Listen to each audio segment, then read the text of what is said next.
Hello, and welcome to today's episode of Absolutely Not. I am your host, Katrina Stroll. I'm a certified career coach and a people consultant who is dedicated to providing examples of setting personal boundaries at work. We always start each episode by defining words we use frequently on the show. The first being boundary, something that indicates or fixes a limit. For example, if somebody reached out and tried to touch your hair during a meeting or at work, a boundary you could set with them was, please don't do that again or ever.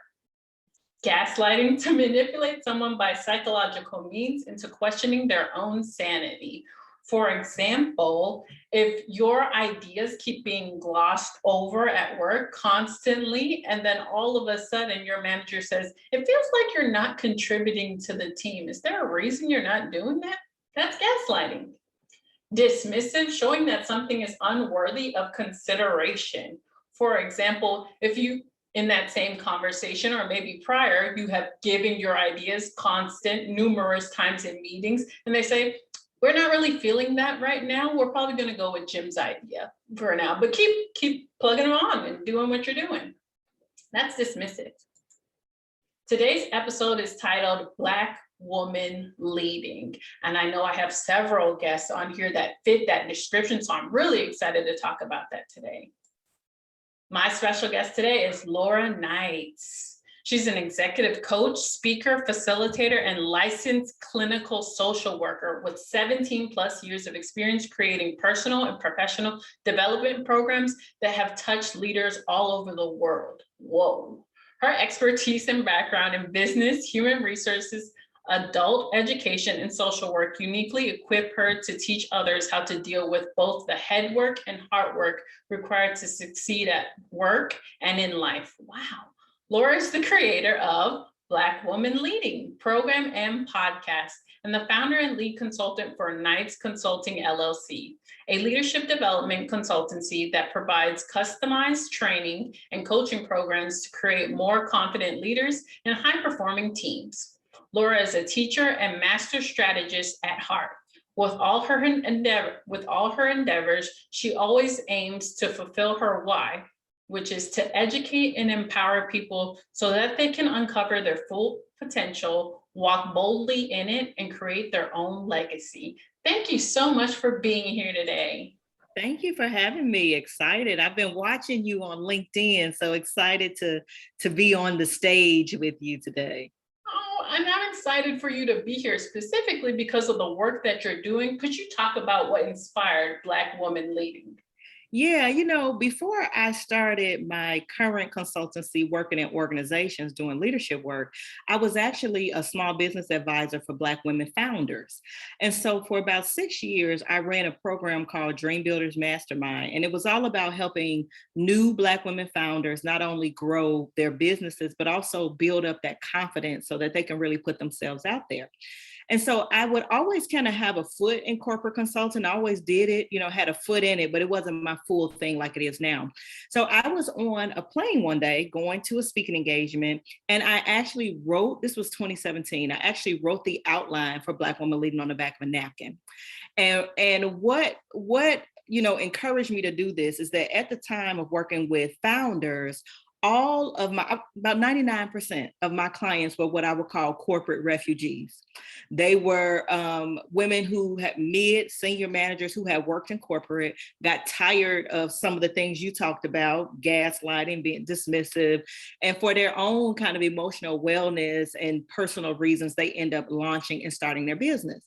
And so they were finding this freedom. But I started to think about everyone is not going to be an entrepreneur, right? Everyone is not going to leave. Some people can't. Some people are not interested. So what could I do knowing the work I was doing with Black women that were for Black women that chose to stay in their jobs and help them to navigate that? So that was a little bit of the impetus for Black Women Leading. And then when I, moved fully into the corporate consultant, and I would be in these rooms doing sessions with executives, and I would often only be the only Black woman in there. I saw them in the office. This is pre-COVID. So I saw them walking around in the office, but they were never in that room with me. And Mm. so I thought, okay, what can I do to bridge the gap so I can connect with my sisters and support them in the way that I know that they need to be supported, not only from that external view, but I also was a senior leader in a university for 10 years, and I was the only Black woman on my level. So I know what that isolation feels like personally as well. Oh, and I'm so happy that you are doing the work that you're doing. I know what it feels like as well to be the only person on that level that you're on. And even if you see other Black women in the space, they're definitely not in the room that you're in. Exactly. Right. So when you're the only Black woman on the level that you're on, how important is it to set boundaries at that level? I think it's really critical to set boundaries, no matter what level you are at, right? Mm. But I find that oftentimes as you kind of move up, your influence grows a bit, right? So you're not only doing that for yourself, you're not only isolated sometimes, so you have to do it for yourself because there's not a strength in numbers there, right? But you also are sometimes modeling what that might look like for other people in the organization as well. And I've been watching some of your episodes. I love that you get into the nitty gritty of the boundaries. But one piece that has been coming up quite a bit, not only for me personally, but also with some of the Black women leaders I work with, is not just setting those external boundaries, right? Many of the intro things you said, but the internal boundaries, because we're violating our own boundaries quite a bit. And that personally has been my biggest struggle with boundaries, violating my own.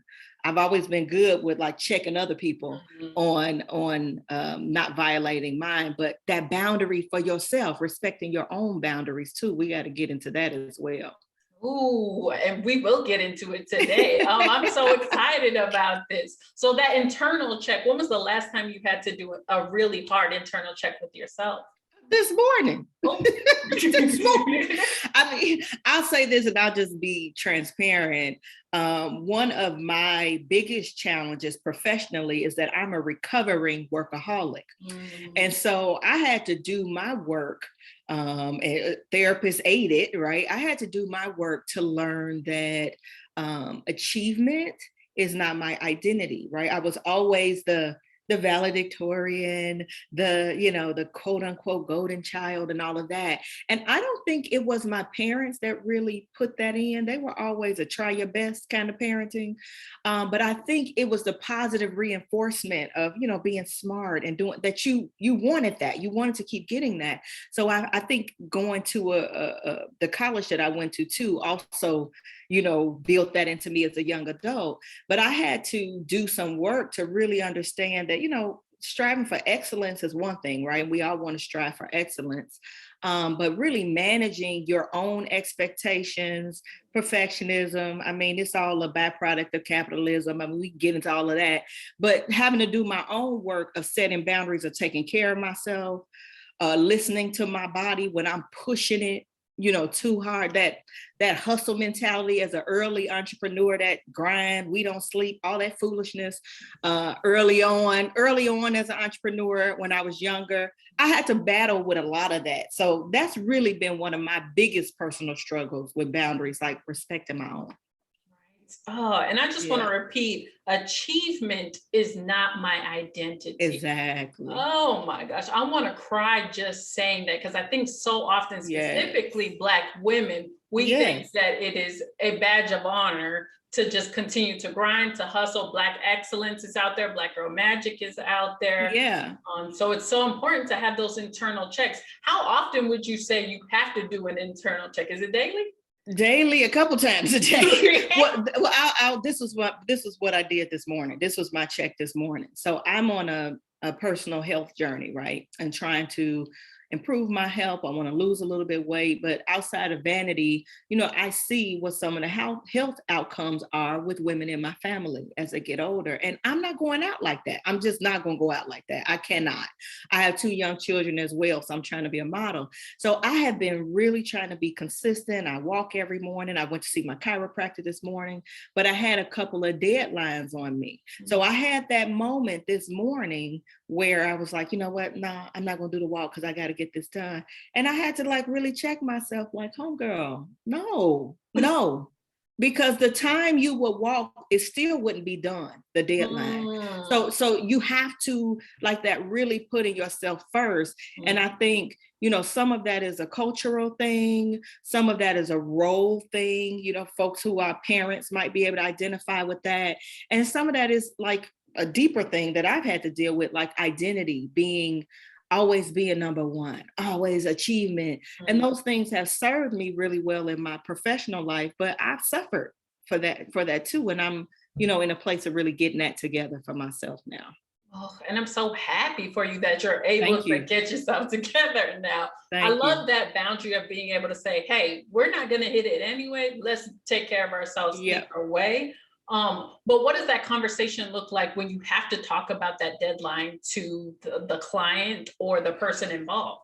Yeah. So I think one, we need to set expectations up front, right? That's also been a lesson that I've had to learn.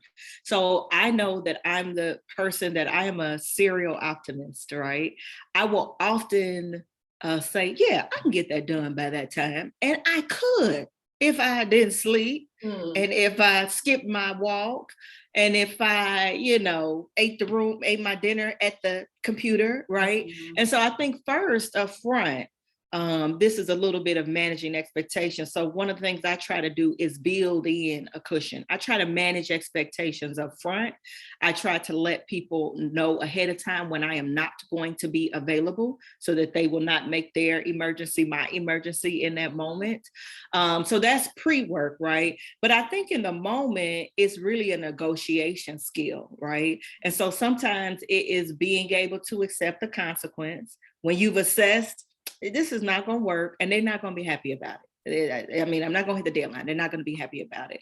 But, doing some of your own internal work to assess that I might have to deal with a consequence for that, but using that as a negotiation. So instead of saying, well, I just can't do anything, saying, this piece that might be the starter piece I have ready for you. And then I can follow up with you on this. It's kind of being savvy, marinating in it a little bit, you know what I mean? And trying to see what are ways that you can still give some value, even though if 100% of the value is not, ready to be handed over yet. It's a game. It's a bit of a game.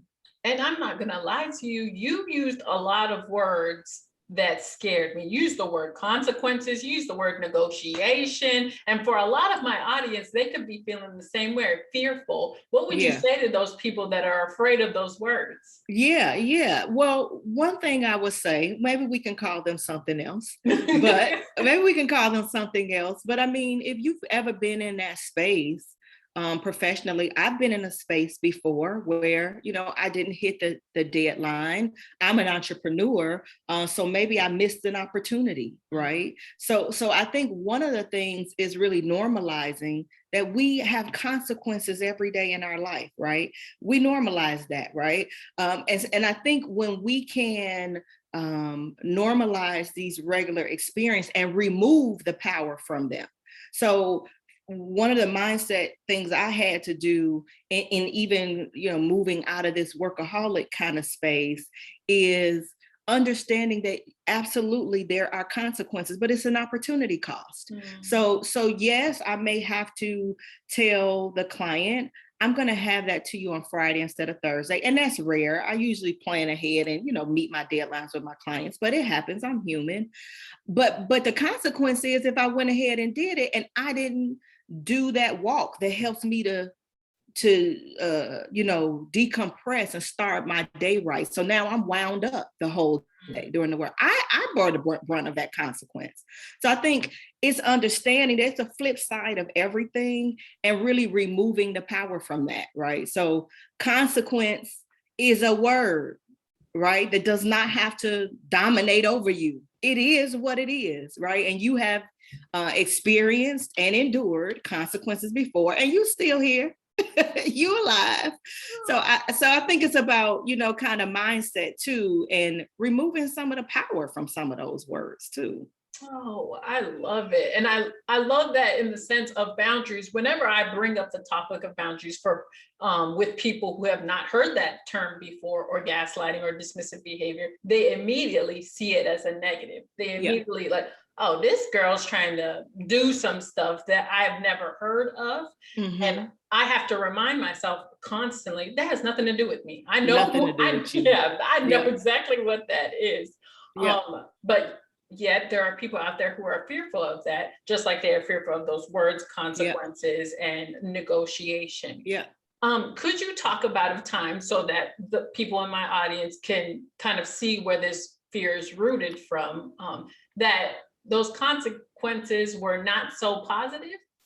Yeah. Yeah. I think so. If I put it in the context of my personal situation, and actually quite a bit of the coaching that we do in the Black Woman Leading Program, and just for context, our audience are Black women leaders and managers. They are mid-career, so they're not entry level. They got some responsibility. They got at least 10 to 12 years of experience under their belt, right? Grown women, right?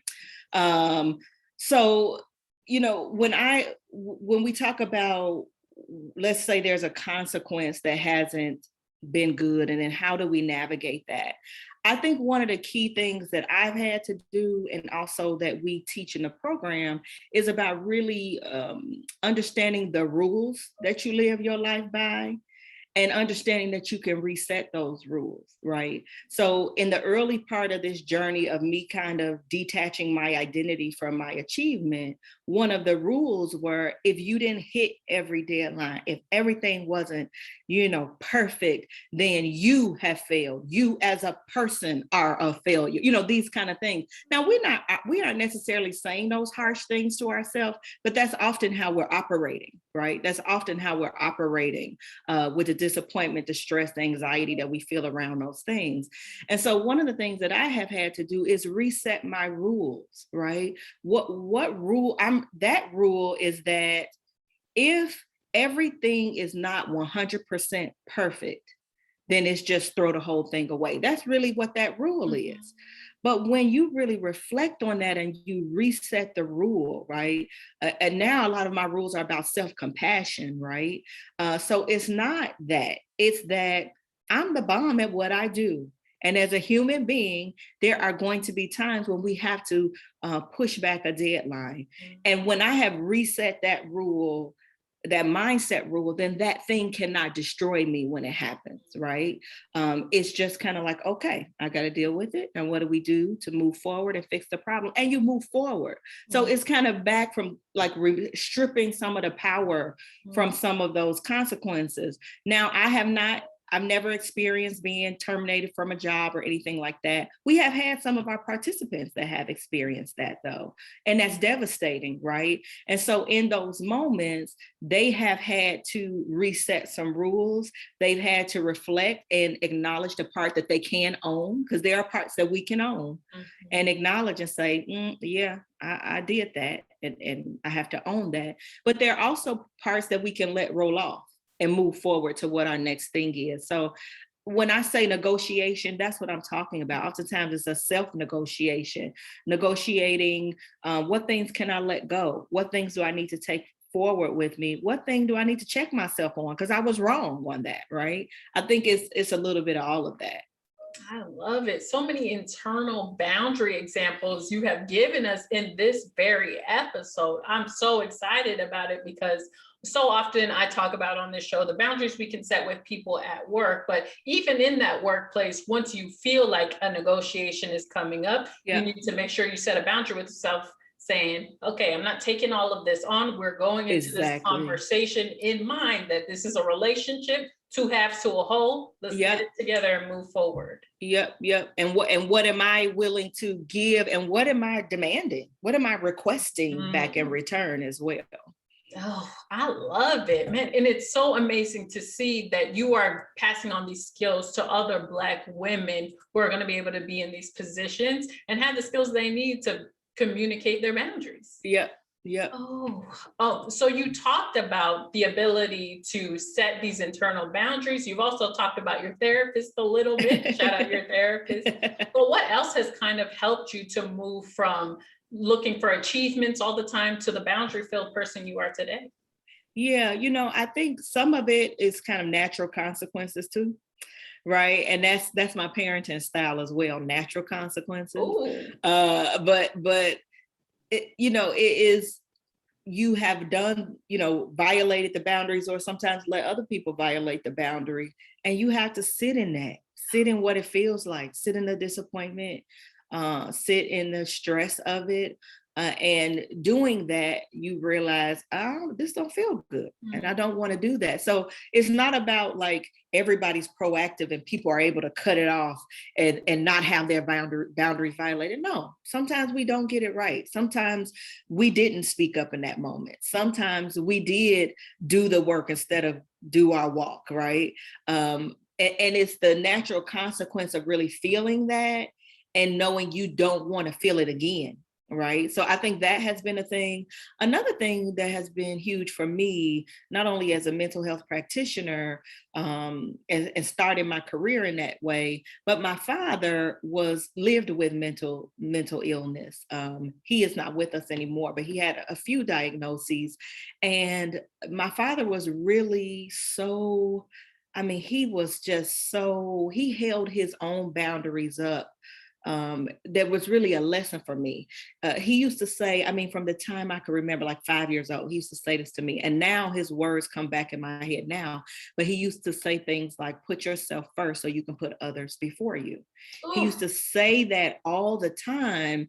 And I didn't realize till I got older that he was saying that for his very survival, because he had to take care of himself to live with some of the mental health challenges. He had to set those boundaries. He knew when something was too much or it was going to set him off in a way or send him down a dark tunnel. So he was doing that for survival, but he modeled that, right? He called, even as a child, he would call that out. I remember one time I was like 11 years old. My cousins were over. I was a more laid back kid. They were a little bit more kind of out there, and they wanted to go outside and they wanted to do this and they wanted to do this. And I didn't want to do any of that, but I wanted to be with the cousins. And I remember my father just observing and pulling me to the side and was like, you don't want to do that. You don't want to go outside, do you, right now? And I was like, no. And he was like, you could say that. You could say that. So just those little, I think back then you didn't think about it, but I think back to that now, that he was really modeling that for me early on. And I think that's why I had a bit of a leg up with the external boundaries, and that my struggle was the internal boundaries, because it was with me from a child. It was always with me because he had to do that to survive. He was very vocal, and a lot of, I don't want to stereotype, but this has been my experience. In a lot of African-American families and communities, there's a lot of stigma around mental health. People don't want to talk about it. We don't go to therapy. We pray. I pray too, but I believe in therapy and prayer, and these kind of things. And my father was not like that. He was always very, like, I could have taught a class on bipolar when I was 12 years old. We were reading stuff. He was letting me know the symptoms, the stage of onset, because we have a lot of mental illness in our family. And the onset was young people, 19, 20, when it came up. So he would educate me when I was in college. Are you feeling like this? If this comes up, it's okay to ask for help. Mm-hmm. So he was always very explicit about things in that way around mental health. And I think that's what helped me to learn the external boundaries. So modeling for sure from my father was a critical part of it. I'm so glad you had, it sounds like, an outstanding model of what external boundaries look like in your life. So many people that I come in contact with, they don't have that example, and they don't have the example within their workplace environment either. How important is it to have that example at work, do you think, to be able to set those healthy boundaries at work? Yeah, I think it's critical because it flows back and forth. And I think about the conversations we have in Black Women Leading, why it's so powerful to have a community, right? So if you can't find it in your workplace, because maybe it's not there, maybe there's one or two people that can be your community. You need that kind of sounding board professionally. You need to create it outside of work. I mean, your friends, professional associations are things you create, because oftentimes, if we go back to like the gaslighting, what is happening when you're isolated or when you're the only, and you're in this situation where there's so many things going on. There might be so many microaggressions. You're at the intersection, particularly as a Black woman, of, racism, sexism, and all these kind of things, that you can start to be bombarded with messages such that you start to internalize them, such that you start to think you are the problem, such that you start to think, well, maybe I am being too sensitive, when no, you're not being too sensitive. People are out of line. And so you need a mirror, right? You need some type of community, some type of mirror that you can check in with, because, you're outnumbered sometimes in those spaces. And if you don't have a really robust reflective practice or a community that can reflect back to you, you can get lost in that. You can get lost in that. You can get lost in that. And I love that you touched on when you don't have anybody else that looks like you or is similar to you in that space, you will internalize those messages that you're getting. And although they are being abusive in that manner, you kind of have to take hold of that and say, okay, I need to find support elsewhere, or else I'm going to continue to internalize these messages. Yep. Absolutely. Oh my gosh, so many gems in this today. Before we open it to the floor, to the audience, to see if they have any questions for you, could you share the top 3 tips for maybe Black women or anyone out there that's looking to set better boundaries at work or to move into the fields that you have mentioned today? Yeah. I would say I'm always going to start with self. I'm always going to start with self-awareness, right? I think a lot of times when we are in workspaces or any kind of relationships, even our family, our romantic relationships, and we have these feelings of discontent, right? Like you're hearing it now with the Great Resignation, right? That's all in the news, where people are like, I'm just not feeling it. It's just something doesn't feel right. It's the vibe. We use this type of language. But oftentimes when we're feeling at discontent or we're feeling out of alignment, it's because our values and our boundaries are being violated or they're not being honored. And so everything within you, your mind, your body, is talking to you to tell you, your stomach starts hurting. We've had people that I've worked with that had to go see the dentist because they're grinding their teeth at work because they're stressed, right? Not even realizing it, have a toothache and realize they ground their teeth down, right? So everything within us, our biology, our minds, they're created to protect us. There is a mind-body connection. And so things, we'll be having stomach aches and headaches and all of these kind of things, because this is our body saying we're out of alignment. So I think the very first thing is to do a little self-awareness, a little self-reflection, maybe some journaling. If that's difficult for you to do that reflective practice, talking with a coach or your therapist, or even a trusted friend who has that capacity to really outline, what are your values? Like, what are your values? What are the key things that have to be there for you, or else it's a deal breaker? For me, I have to have some community. I have to have some type of change or transformation or things that we're doing, right? So if you have to have those, when you don't have the language for it, it's hard for you to verbalize what's going on. It just feels funny, or I'm just not feeling this, or I just feel stressed. But it's important for you to have language for it so you can address it adequately, right? So I would start with that self-awareness exercise. What are my values? What needs to be present for me to thrive in this workplace? Once you have some language for that, then it's very easy for you to hold up your experience to that. And if your stuff is looking like this, out of alignment, then that's your trigger point that either you need to start giving some feedback and having some discussions to request some different things, or it may be your time to make a transition if that space is not capable of giving you those things.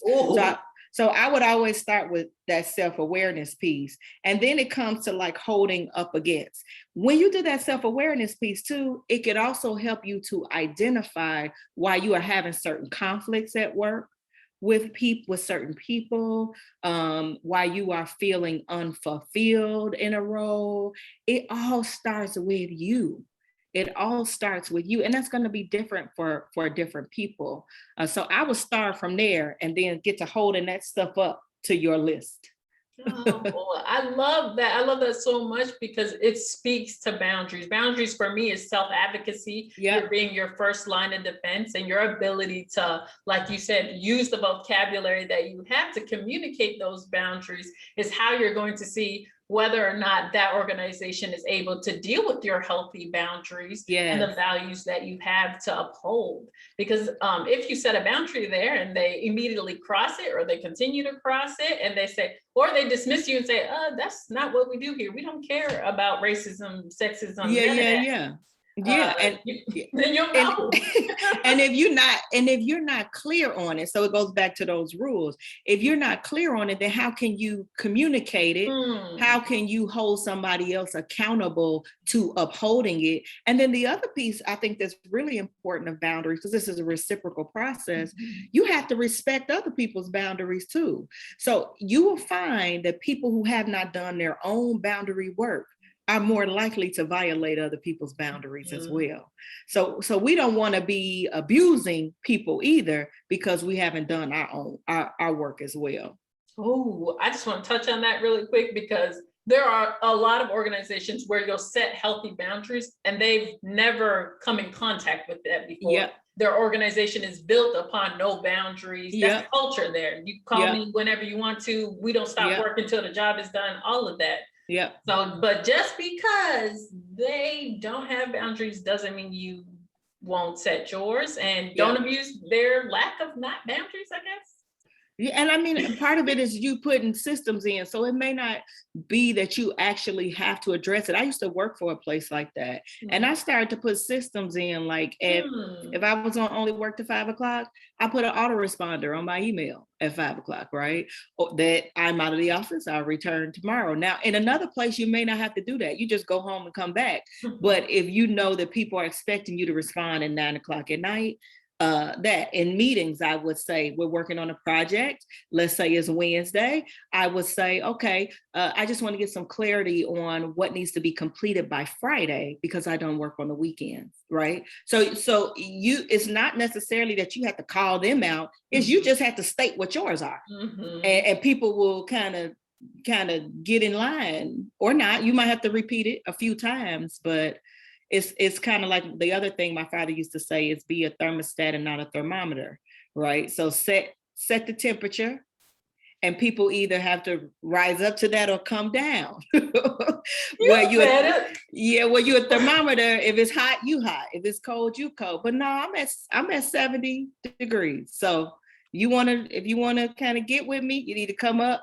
If you're a little cold, come on up. If you're a little hot, come on down. So you cannot do that proactively, right? Proactively, if you have not taken the time to really reflect on what those rules need to be for you. Oh, so many great gems. Wow, I'm about to tell people to get that coat because I am a thermostat, not a thermometer. Oh my gosh. Thermometer. This is the time of the show where we open it to the floor for anybody in the audience that has questions. Laura is now in the hot seat. She knows everything about anything that you can answer these questions. Too much pressure. But to kick it off, I am going to ask you a question. Anybody in the audience, you can type your questions in the chat and I'll get to them right after this question. My question for you is, what are some of your go-to phrases for setting boundaries? Yeah, some of my go-to phrases is that doesn't work for me. I like to say that, but I'll always follow it up. So I would say if someone, a perfect example, a client that we have a session coming up, we've rescheduled it about 2 or 3 times because they've had some different challenges. I've been amenable to that because I had the space in my schedule. Well, I no longer have the space in my schedule. And I got a last minute response. Oh, such and such forgot they had this. Can we switch it to this? So I respond, that unfortunately that does not work for me. What you could do is record the session and share it with them. In our debrief, I will give you some tips on what you could do to bring them up to speed, right? So still keeping my space, but there's still some grace there, particularly in that kind of client relationship. Other things that I like to say is not at this time. especially if it's something where I'm like, I might want to do it, but right now I don't think I'm equipped to say yes to it. So I'll say, not at this time. Maybe we can revisit that in X time. Other things I like to say, this is a little bit more extreme. This is rare now. I experienced this more when I was somebody's employee, right? Because you have people you have to deal with someone being rude or their tone is inappropriate to me. I'll call somebody on tone in a minute. I will call out that tone in a minute. So I would say the tone you're speaking to me is not acceptable. We can continue this conversation, but I would like us to soften the tone. So I'll do that. I rarely have to do that, but I had to do that quite a few times when I was someone's employee. Wow, I Mhm. love that. I love all of those examples that you gave us because they are putting the I guess onus and just the focus on you. I don't Yep. have time. I don't have time for that right Yes. now. Yes. Wow, Yep. I love it. We do have a question. What are some of the approaches you have taken to mitigate white people with or people with privilege and power from lashing out at you over personal boundaries, not being in tune with white supremacist work culture norms? That's a good one. When I think about those approaches, I am at this particular stage in my life, I am not really often in the space to educate people at that moment. Now, I do a lot of education and training for my work, but when my personal values as a professional or my boundaries are being violated, in that moment, my number one priority is not to educate you on that. And so I really sit in that because that's emotional labor that sometimes I'm not interested in doing. And I don't think it would be a productive use of my time with you anyway. And so I approaches that I use is really kind of calling it out. And calling it out is more surface level. I probably wouldn't necessarily say if I think in a work environment, you are, pushing the ideals of white supremacy on me. I probably wouldn't go that deep, right? But I would say something to the extent of I would address the tone. I would also address, let's say, if it was that I wasn't going to work on the weekend or I wasn't going to grind or push harder, just to put an example to it, I would say just reiterate. I use the broken record technique.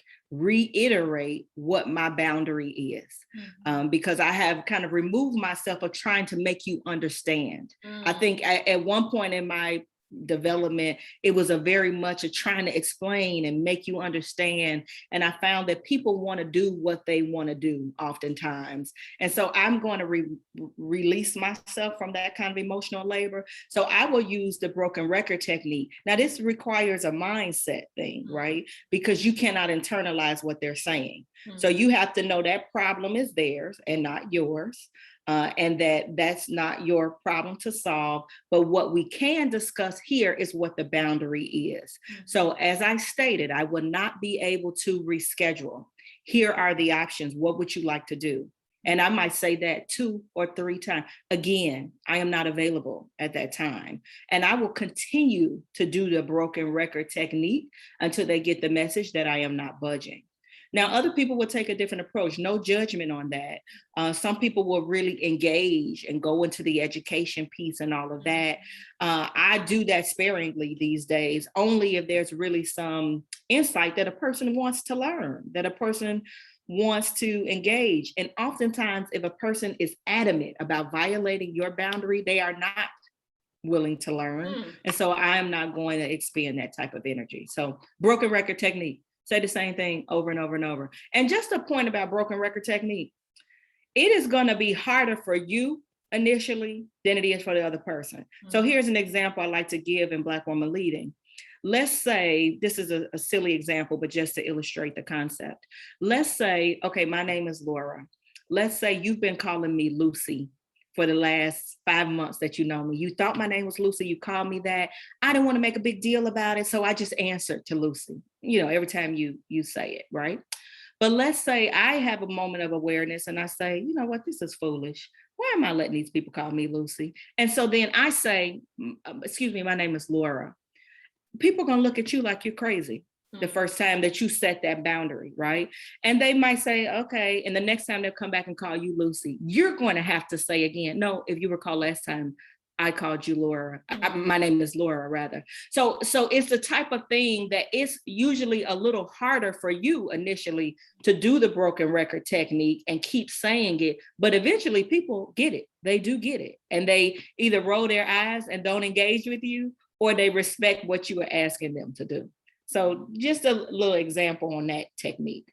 Oh, thank you so much for the question. And I appreciate your answer because it really touches on the emotional labor that comes with that education, should we choose to do so. I think recently a lot of people are expecting that education. They're also promoting for people that look like you and myself to provide that education. It's one of the things that's happening. But there are professionals out there with those titles and have those skills in place. So it is very important for my audience and anybody listening out there to know that that's not your job. Like you can do it, you can volunteer, go ahead. But Laura and we have several jobs and hats that we have to wear. That just ain't one of them, on the spot educator. And there is Google. There is the Google. I mean, in this last year, the number of articles I've seen with reading lists. I mean, so if people are interested, people will find it. You know, I always laugh because the old people in my family say the Google. Yeah, people will find it if they truly are seeking. A lot of times that's gaslighting behavior though, right? Throwing it in your face, trying to get you to educate, to rile up when they're not interested in learning. And I love that you also said, if you're able to discern an inkling of wanting to learn more about it. But once again, that goes back to trusting yourself and your ability to kind of sift out gaslighting, abusive behavior, and dismiss in other people. And it's your prerogative if you want to do it or not. It is your prerogative. Yeah. As Bobby Brown would say. We have another question. What ultimately gave you the confidence to become an entrepreneur? Well, you know, I've always been an entrepreneur. Both of my parents were entrepreneurs. Again, that modeling. So representation matters, right? My very first job, I was a neighborhood tutor. I had little invoices and I had retainers and everything. I thought I was doing it, y'all. But I will say, I'm glad you said confidence, because we really have to look at the systemic effects on us of racism, sexism. It really is a trauma. And so when I go back to, you know, earlier business where I was working with Black women founders, these women were all consultants. So all my clients were service providers. They were expert. So they did the kind of stuff I did: consulting, coaching, training, speaking, that kind of thing. When they left their employment, they were not entry-level people. We're talking about mid and senior, real experts making buku money for somebody else using their mental capacities, right? When they left out of and started their business, the biggest thing that we worked on business strategy, we worked on marketing, we worked on pricing, we worked on all that. The biggest thing, and this is why I was so grateful for my therapist's work in education at that time, was the confidence thing. And so we do not always realize the number that racism and sexism and capitalism has done on us, the messages that it has bombarded us, how it has taught us to silence ourselves and to accept. And when you're operating in a system that mirrors those things, it's kind of default, it's business as usual. But when you step out and you can create your own rules as an entrepreneur, it is often quite an emotional journey for people to unlearn some of those things or relearn themselves, boost their confidence, especially because the early stages of business for many people are not profitable right away. So go back to that challenge I had of achievement, everything I ever did, because I put that, and I just was a workhorse, right? But then when I came into my own business, and I had never been a full-time entrepreneur before, and I had to learn some of these things, of course I had some failures. Of course I had some deals I couldn't close. And because that identity was connected to achievement, back to capitalism, that I had to really take a look and say, man, this confidence work. So for some people, it's a little bit of a breakdown before it's a breakup. A build up rather. What I would say is get support early on. If you don't have money to hire a coach or anything like that, you have the SBA offices. SCORE is an organization of retired business professionals that offer free counseling and coaching. There's a lot of resources out there. Before you get to the place of investing yourself, get yourself a therapist. Man, I'm talking about entrepreneurship will really test your mental health as well too. Get yourself a therapist, and build you up a board of advisors, not only to help you build your business, but to take care of your mental wellness as well. Ooh, so many gems in this. I surely appreciate it myself as an entrepreneur. So thank you. Any other questions? Before I have a couple more questions I need to ask. Okay. Ooh, I need to.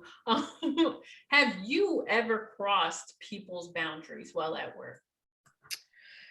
Have I ever crossed? I'm sure I have. I'm sure I have. I don't know if I always was addressed on it. I think there's a privilege that sometimes comes in being in leadership, that sometimes people, especially if people like you, and if you're a nice leader and you look out for them, people will give you the benefit of the doubt and let you overlook things. I've always tried to be the person and the leader that really asks for genuine feedback from my team. Maybe this is a boundary. I don't know. I know my style is very kind of visionary, on the fly. I'm a brainstormer. I make up the agenda as I go, right? And I have, one of my skill sets have been hiring people that have strengths in my weakness areas, right? And so I can think about situations where I've had team members and colleagues kind of pull me, and I guess maybe it was a boundary violation, but it was assuming that the way we do things is the way that everyone does things. So I remember one time, I mean, a team that I love to this day, I no longer work with them, but to this day, we all keep in touch. I remember we had this big project and we're in this meeting and I'm like brainstorming with the whiteboard and this is what we're going to do. And I remember just like stone faces when I was asking them for feedback. And I went into, come on, you guys, we got to do this. I need your feedback, blah, blah, blah. And they were kind of silent. And I just kind of ended the meeting, thought maybe they were tired. And someone came back to me later and was like, we don't operate like that. We need the agenda beforehand. We need to reflect a little bit before. And so it was more about understanding, and this is a boundary, that the way you operate, this will bless you in your romantic relationship too. The way, I'm speaking from 18 years of being married, so I'm telling you to bless you. The way you operate is not the only way. It is not necessarily the right way. And we have blind spots because we assume that, I mean, it's just human nature, right? The way that we do it is the way that everybody do it, right? And so I think, one of the things that I really try to be mindful of now is asking up front, like, what does this need to be a good working relationship for you? What do you need to really be able to operate in your genius zone? And try to be aware of that, right? Try to be aware of that, because you could be demotivating people. You could be crossing people's boundaries, not intentionally, but it doesn't matter if it's intentionally or not, if it's happening, right? So you always got to do that check, not only with self, but with the people that you're working with as well. Oh, that was an amazing gem. Oh my gosh. I hope everybody who's listening right now that had pen and paper and wrote it down, because that's amazing. And it works on so many levels, as you as an employee, you as a leader, you as a high level executive, the ability to kind of take feedback from people on your team and then implement it moving forward. So you're no longer crossing boundaries. It's amazing, and will make better teams and more productive teams. Before we round out tonight's episode, I would love to hear any last minute golden nuggets you'd like to share with everyone listening. Oh, last minute golden nuggets. I would just say, a lot of boundaries, and I said this before, but I think it's so important. So I'll just end with this is really about doing your work. And that work looks like, as I said, really clarifying what those values are for you, but also I think examining what your rules are. And sometimes your rules need to be reset, like the way that you are living your life, the mindset that you're working in. One of my rules was the achievement thing all the time, right? You have to take that time to reset, because oftentimes you may be feeling away or just disconnected and not realizing it's because boundaries are being violated. And it may be that boundaries are being violated because you didn't clarify them. You didn't communicate them, right? So people are not mind readers. We have to do our work. We have to self-advocate, as Katrina talked about, and we have to be brave and say what the line is for us. If we cannot say what the line is, it's going to be very difficult for other people to respect that line. Oh, it is going to be very difficult for other people to respect that line. I hope everybody heard that and takes that with them. And the next conversation they have with anybody, make sure that you're aligned in your values and that your boundaries are being met and respected. Yeah. Oh my gosh. Thank you, everybody in attendance and everybody listening to this. Once again, this has been Absolutely Not. I am your host, Katrina Stroll. My amazing special guest today was Laura Knights. Please reach out to her. Her information will be in the show notes when this is published, as well as the listing of our sponsors. Yes, we have sponsors and partners. They're also listed on my website, www.katrinastroll.com. I cannot thank you all enough for supporting this space so that we can continue to grow and have these amazing conversations. But this is us signing off, and we'll see you next time. Bye. Bye-bye.